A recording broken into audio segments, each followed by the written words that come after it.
সেদিন ফাতিমা রাদিয়াল্লাহু তাআলা আনহার গায়ে অত্যন্ত জ্বর অবস্থা। ঘরের সমস্ত কাজ তিনি শেষ করেছেন। হযরত আলী রাদিয়াল্লাহু তাআলা আনহু মসজিদ থেকে এসে দেখে ফাতেমা কাঁদতেছেন। আলী রাদিয়াল্লাহু তাআলা আনহু প্রশ্ন করলেন, ও ফাতিমা, তুমি কাঁদো কেন? ফাতিমা কোনো উত্তর দিল না। ফাতিমা আরও জোরে জোরে কাঁদতে লাগলেন। আলী রাদিয়াল্লাহু তাআলা আনহু কয়েকবার প্রশ্ন করার পরে ফাতিমা রাদিয়াল্লাহু তাআলা আনহু কাঁদতে কাঁদতে বললেন, ও আলী, আমি স্বপ্নের মধ্যে দেখতেছি আমার আব্বাজান হযরত মুহাম্মদ সাল্লাল্লাহু আলাইহি সাল্লাম আমার ঘরের মধ্যে ঢুকে কি যেন তালাশ করতেছেন। ঘর থেকে বাইর হওয়ার সময় আমি পিছন দিক থেকে আমার আব্বাজানকে ডাক দিলাম, ও আব্বাজান, আপনি কি তালাশ করতেছেন? আব্বাজান মুহাম্মদুর রাসূলুল্লাহ সাল্লাল্লাহু আলাইহি সাল্লাম বলতেছেন, ও আমার ফাতিমা, আমি যে তোমাকেই তালাশ করতেছি, তোমাকে নিয়ে যাওয়ার জন্য। আরও বললেন, ও আমার ফাতিমা, আজকে তো তুমি রোজা রাখবা, সেহরি করবা আলীর দস্তরখানায়, আর ইফতার করবা আমি আব্বাজানের দস্তরখানায়। আলী রাদিয়াল্লাহু তাআলা আনহু এই স্বপ্ন শোনার পর দুজনের বুঝতে আর বাকি থাকলো না যে ফাতিমা আজকেই ইন্তেকাল করবেন। দুজনে আরও জোরে জোরে কাঁদতে লাগলেন। এই সময়ের মধ্যে হযরত হাসান হুসাইন রাদিয়াল্লাহু তাআলা আনহু এসে জিজ্ঞেস করছেন, ও আব্বাজান, ও আম্মাজান, আপনারা দুজনে কাঁদছেন কেন? ফাতিমা রাদিয়াল্লাহু তাআলা আনহার একটা অভ্যাস ছিল, যখন হাসান হোসেন রাদিয়াল্লাহু তাআলা আনহু কোনো কাজে বিরক্ত করতেন তখন দুইজনকে নানাজানের কবরের কাছে যেতে বলতেন। আজকেও ফাতিমা বললেন, তোমরা দুই ভাই এখন নানার কবরে চলে যাও। কবরের নিকট যাওয়ার সাথে সাথে কবর থেকে আওয়াজ আসলো, ও আমার আদরের নাতিরা, এই মুহূর্তে তোমরা আমার কাছে কেন আসছো? আমার কাছে আসার জন্য তো তোমাদের অনেক সময় আছে। এখন যাও, গিয়ে মায়ের চেহারার দিকে তাকিয়ে থাকো। আজকের পর তোমার মাকে আর তোমরা পাবে না। এই কথা শোনার পর দুই ভাই কাঁদতেছে আর দৌড়াতে দৌড়াতে আম্মুর নিকট চলে গেলেন। যে আম্মাকে বললেন, তোমরা দুইজন কেন কাঁদতেছো বুঝেছি, নানাজান আমাদেরকে বলে দিয়েছেন আজকের দিনটা তোমার জন্য শেষ দিন। নানাজান তোমার চেহারার দিকে তাকিয়ে থাকার জন্য আমাদেরকে বলেছেন। বিকেলের দিকে হযরত ফাতিমা রাদিয়াল্লাহু তাআলা আনহা এর শরীর বেশি খারাপ হলো, তাকে বিছানাতে শোয়ানো হলো। ফাতিমা রাদিয়াল্লাহু তাআলা আনহা মৃত্যুর কিছুক্ষণ পূর্বে হযরত আলী রাদিয়াল্লাহু তাআলা আনহুকে তিনটি কথা বললেন।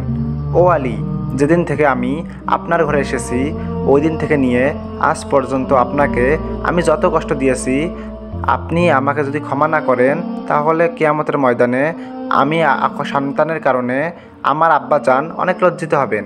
বলেন আপনি আমাকে ক্ষমা করবেন কিনা? আলী রাদিয়াল্লাহু তাআলা আনহু বলেন, ও ফাতিমা, তুমি এসব কি বলতেছো? আমি আলী তো তোমার যোগ্য ছিলাম না। তোমার আব্বাজান দয়া করে মেহেরবানি করে তোমাকে আমার কাছে বিয়ে দিয়েছেন। বিয়ের দিন থেকে আজ পর্যন্ত আমি আলী কোনো দিন ঠিক দুবেলা দুমুঠো খানা খাওয়াইতে পারি নাই। ও ফাতিমা, তুমি বলো আমাকে ক্ষমা করেছো কি না? যদি তুমি আমাকে ক্ষমা না করো তাহলে আমাকেও কিয়ামতের দিন কঠিন শাস্তি ভোগ করতে হবে। ও আলী, আপনার কাছ থেকে আমার দ্বিতীয় কথা হলো, আমি মারা যাওয়ার পর আপনি বিয়ে করে নেবেন দুনিয়ার যে কোনো মহিলাকে আপনার পছন্দ মতো। আপনাকে আমি অনুমতি দিলাম। আর আমার দুইটা বাচ্চাকে সপ্তাহে একটা দিন আপনার কোলের মধ্যে করে নিয়ে ঘুমাবেন। ও আলী, আপনার সাথে আমার তৃতীয় কথা হলো, হাসান হোসেন যখন বালেগ হবে তখন দুনো ভাইকে আল্লাহর রাস্তায় সোপর্দ করে দিবেন এবং আমাকে রাতের বেলায় দাফন করবেন। হযরত আলী রাদিয়াল্লাহু তাআলা বললেন, তুমি নবীর মেয়ে, আমি সবখানে খবর দিয়ে তোমায় দাফন করব, এতে সমস্যা কি? হযরত ফাতিমা রাদিয়াল্লাহু তাআলা আনহু বললেন, আমার কাফনের কাপড়ের ওপর দিয়ে সবাই অনুমান করবে যে আমি নবীর মেয়ে কতটুকু লম্বা বা খাটো ছিলাম এবং কতটুকু স্বাস্থ্য ছিল, এতে আমার পর্দা ভঙ্গ হবে। হযরত ফাতিমা রাদিয়াল্লাহু তাআলা আনহু এর ইন্তেকালের পর লাশের খাটিয়া বহন করার জন্য মানুষ মাত্র 3 জন ছিল, হযরত আলী রাদিয়াল্লাহু তাআলা আনহু এবং শিশু হাসান হোসেন রাদিয়াল্লাহু তাআলা আনহু। হযরত আলী রাদিয়াল্লাহু তাআলা আনহু ভাবছিলেন যে খাটিয়া বহন করার জন্য মানুষ আরও একজনের প্রয়োজন, তবেই 4 কোনায় 4 জন কাঁধে নিতে পারবে। এমন সময় আবু যর গিফরি রাদিয়াল্লাহু তাআলা আনহু এলেন ও খাটিয়ার এক কোনা বহন করলেন।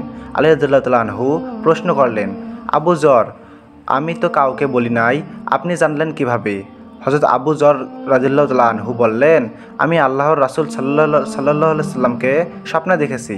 তিনি বললেন, হে আবু যর, আমার ফাতিমার লাশ বহন করার জন্য লোকের অভাব, তুমি তাড়াতাড়ি চলে যাও। ও আলী, আমাকে তো হুজুর আকরাম সাল্লাল্লাহু আলাইহি সাল্লাম আসতে বলেছেন।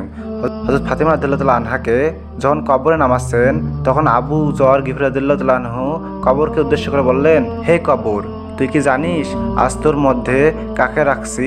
ইনি জান্নাতের সকল মহিলাদের সর্দার হযরত ফাতিমা রাদিয়াল্লাহু তাআলা আনহা।